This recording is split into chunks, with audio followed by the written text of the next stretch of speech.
Good evening, guys. I'm out in the garden about to pick some roses because this thing is going crazy. I cannot believe how many roses it produces. So this is Belinda's Dream Pink Rose, and I'm just gonna go ahead and make a little bouquet right now. It's a Floribunda rose, and it just continuously produces just beautiful blossoms. All right, I have you guys balancing on my knee while I'm cutting these. Okay, ow. Watch out for thorns. Okay. There's a few. We got a lot more to go here, though. Okay. Try to tilt you guys upwards on my leg. Alright, here we go. The more I cut these, the faster they seem to grow. Another one over here. Okay, so I just put the roses in this kind of, well, it's actually an apothecary jar, but it works. So, because there's so many of them, so I wanted something with a really wide mouth. Alright guys, sorry if I'm all sweaty. Just being out working in the garden, it just like, I don't know, I start getting all sticky and sweaty. Plus it's kind of hot this evening. And I totally got bit up by mosquitoes, those little bastards. They are so bad out there lately. Okay, so I had an idea of maybe doing a weekly gardening video. So I wouldn't take away from any videos that I currently do. It would just be an additional video that I would do every week. Especially like during springtime, just on different things around the garden or different ideas. You know, we could do indoor house plants, outdoor plants, patio gardening, container gardening. There's just so many different ideas to do, you know, within the whole realm of like the whole gardening world. I love when they come running through the fence like that. It's so cute.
Okay, there's one sitting down.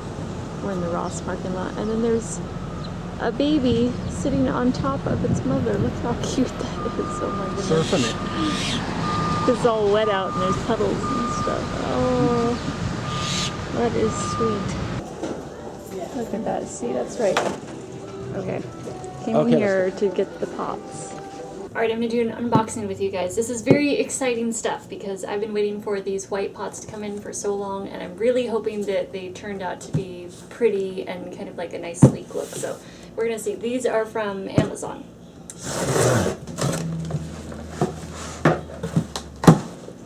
Okay, so far it looks good.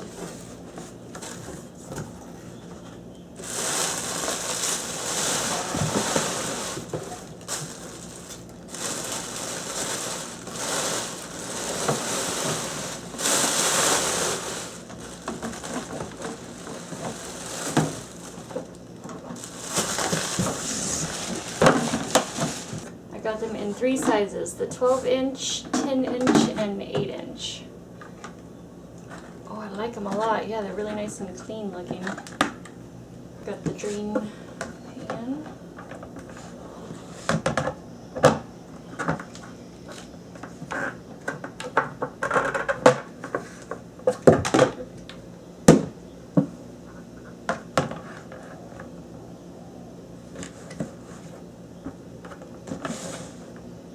Okay, very nice.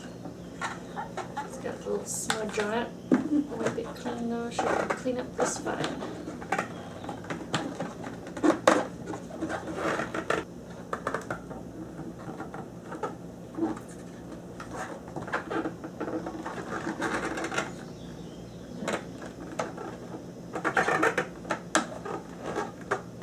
The bottom of this one does not want to come off.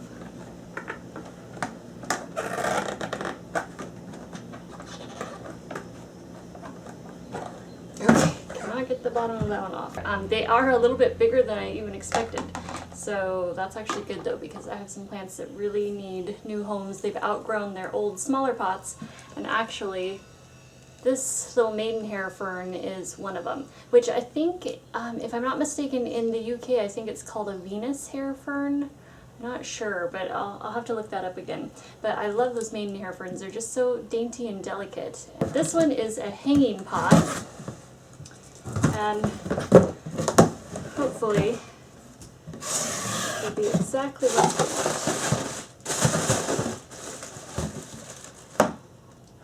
Okay.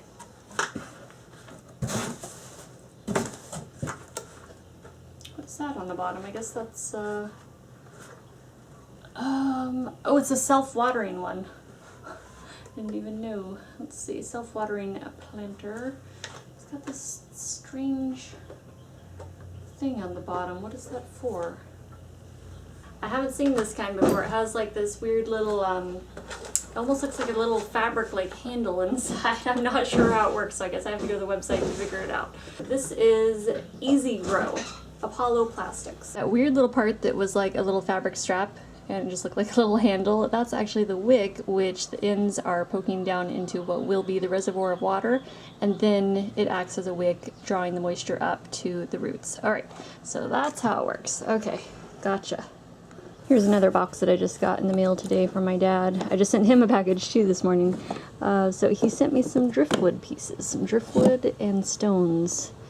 He's in Oregon, and we have a really good selection of stones there, which probably sounds funny, but I mean, our beaches like out here, we don't get like a bunch of driftwood and stuff out here. We kind of have some basic, you know, we've got lava and stuff, but I don't know, the Oregon coast is really good for finding unique stones and driftwood pieces. Alright, so this afternoon I have a gardening project for us. We're going to repot this Mandevilla. So this is a climbing vine, and look at those pretty pink blossoms. Aren't those gorgeous? So that is a pink, well, I called it a pink furry Mandevilla, but it is not. It is a pink fury. But I like pink furry better, so I'm just going to call it that. And here is a trellis we're going to use. Just a small trellis. This was only $10 at Lowe's. So that is going to go into that pot there. I also got that pot at Lowe's. And it's just a lightweight resin pot, which is nice because although I like the look of ceramic pots, they can be very heavy, especially as you get into the larger sizes. So if you ever have to move it, it can really be backbreaking. So that's why I went for the lightweight resin. And then we're going to use this Patio Plus, just a regular potting soil with good drainage. So let's go ahead and get started. Alright, since this pot doesn't have any holes on the bottom yet, we're just going to drill those in.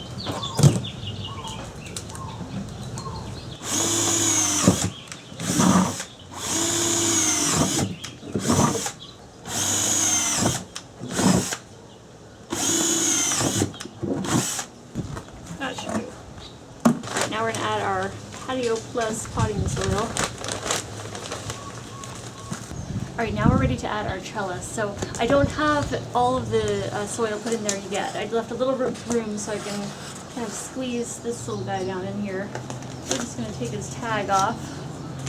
I'm going to make sure that this fits all the way down against the bottom of the pot. That way it'll be the most stable. Okay, our trellis is as deep as it can go. Now we'll add some more soil. Now we're going to take our pink furry, or pink fury. I'm just going to loosen up the bottom a little bit so the roots will be ready to take to the new soil.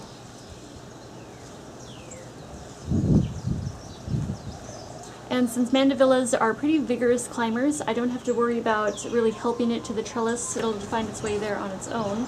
We're just going to add a little more soil. Alright, our Mandevilla is planted. It has its trellis. It's looking good in its pot, and we're going to just place the tag in here. I'm going to give it a little bit of water. Oops. Didn't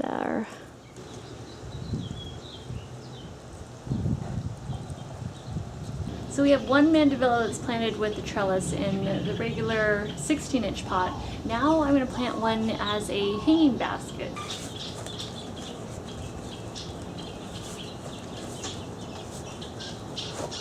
There we go.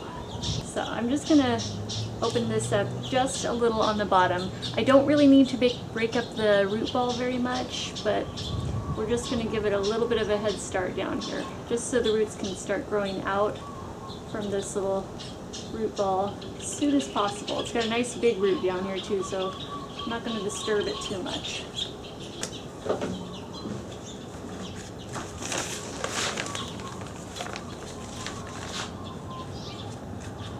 Alright, we're just going to finish tamping down that soil. Kind of wipe away those edges a bit so it has a nice clean pretty look. And give it a good drink of water. I'm going to stick its little name tag back in there too.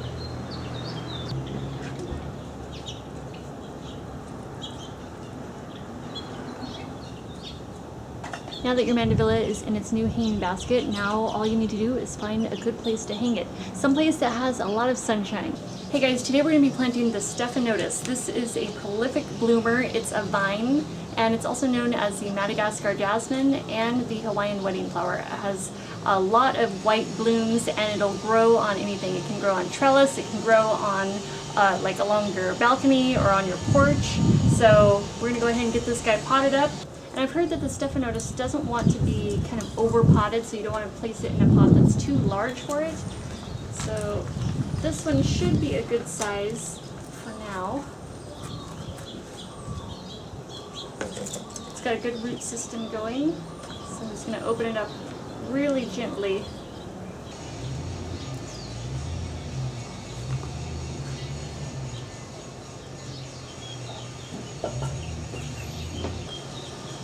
And we're just going to top it off with a little more soil. So this is a very fragrant flower, and I'm really excited for it to start blooming, though it may be a little while. It has to take off and focus on its leaf growth and vine growth first before it can start blooming. Now, the next step is finding a place for it where it's going to be able to start growing. Now we'll give our Stephanotis a good watering. And I'll show you how we have it set up, like where it's going to be vining.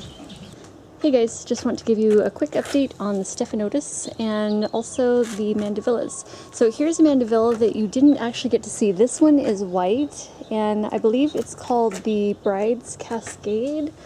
Let me see here. Okay, yes, Bride's Cascade Mandevilla. So that is its blossom, and it's doing really well climbing up its trellis. Look how that guy has taken off. And when I first planted it, I planted it on the same day as the pink furry, or fury. This one is already curled up around the top here. So it's got lots of new growth happening. This one is still, it's kind of busy blooming, and then after it gets done blooming, it'll start with more green growth. So it'll be climbing up its trellis. And the Stephanotis is over here. That one has been trying to curl in between here, and I'm really trying to get it to just curl around these you know, the larger, where it has more space, where it's not going to get pinched as it gets older, so I don't want it going in between there. So I have to keep an eye on it, make sure it's only growing on those. And then I can twist it around both of these together and have it go that way also if it wants to be in the sun more. But it gets plenty of sun where it is. But so far, that guy is doing pretty good. Lots of new growth on that too. And I do have some other plants that I kind of want to do updates on. Oh my. This is my goji berry. It looks like that one needs to be watered. Oh shoot. Yeah, it's getting a little bit wilty. That's okay. He'll pop back up as soon as I give it a drink of water. I also have this moringa, a moringa tree there. And we have some other things going on. But anyway, I'm being eaten by mosquitoes, so I've got to run inside here. For lunch, we're having tacos, so we have cilantro. I always try to pack as much cilantro and avocado on as possible on tacos. So we've got jalapeno, lots of avocado, cilantro, pico de gallo salsa. And then for beverage, I don't like having water with tacos for some reason, so I like to have these LaCroix every once in a while. So this is the coconut one. And actually, one of you guys told me about this, so thank you so much, because I freaking love this. There's no sugar, there's no sodium, it's just carbonated water and natural flavor. That's it. So that's a pretty good replacement for soda if you're trying to kick soda. All right, so I think after lunch we're probably gonna go out and work in the yard, and then I've got to do a little regular work also.